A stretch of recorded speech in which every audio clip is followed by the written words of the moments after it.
Grove, a sanitation garage in the process of being reborn as more than 200 units of affordable housing. When politicians talk about change, it usually sounds abstract. But today, the mayor-elect of New York stood on concrete, quite literally, and said, "This ground is proof that government can still work." This wasn't just an announcement.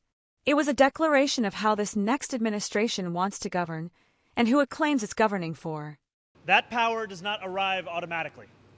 It is the product of sweeping visions of what government can be, driven by leaders who make decisions governed by a love of every person who calls this city home.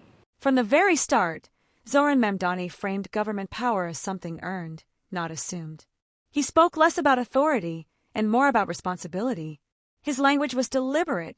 Forgotten New Yorkers, forgotten problems. This was an accidental phrasing. It signals a political identity built on contrast between those historically heard and those left out of City Hall conversations. When most New Yorkers think about what causes them the most anxiety, what chips away most at their savings, what makes life in our city feel most impossible, housing wasn't presented as one issue among many. It was presented as the issue, the foundation beneath every other struggle. To lead that charge, Mamdani appointed Leila Bozorg as deputy mayor for housing. Her resume is heavy, billions in housing budgets, decades in policy. But the mayor-elect emphasized something else, who she fought for. Tenants, public housing residents, migrant communities.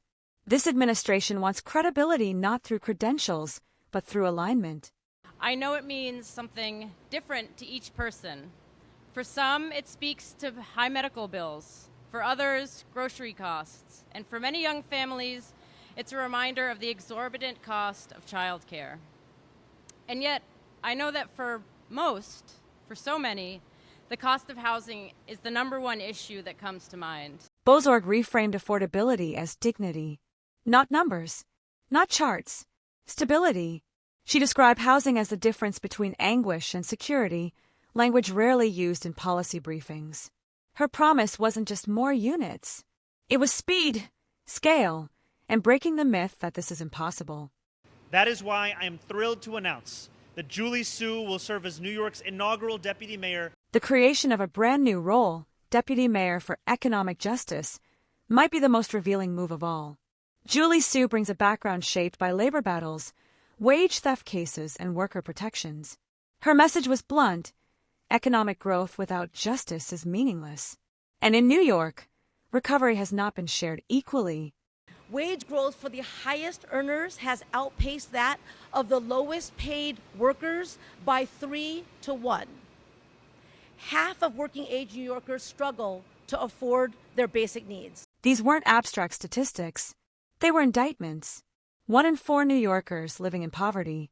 Wage growth favoring the highest earners 3 to 1. The administration's argument is clear. Inequality isn't accidental, it's structural. Laws are only as good as their enforcement, right? Otherwise, they're words on paper. This is where rhetoric meets risk. Promises of rent freezes, worker protections, faster housing timelines. The mayor-elect acknowledged the skepticism and leaned into accountability instead of avoiding it. Excellence, he said, includes admitting failure. So I made clear that these comments were reprehensible. She expressed a deep sense of remorse. She offered to resign, and I accepted.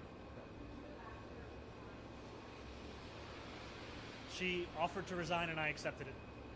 The press conference wasn't insulated from controversy. Vetting failures, resignations, tough questions about trust. Instead of deflecting, Mamdani made something clear.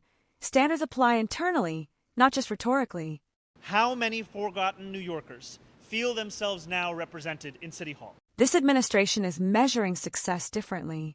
Not skyline shots, not ribbon cuttings, but whether people who felt invisible now feel seen. Whether government feels distant or personal again. New York has heard promises before.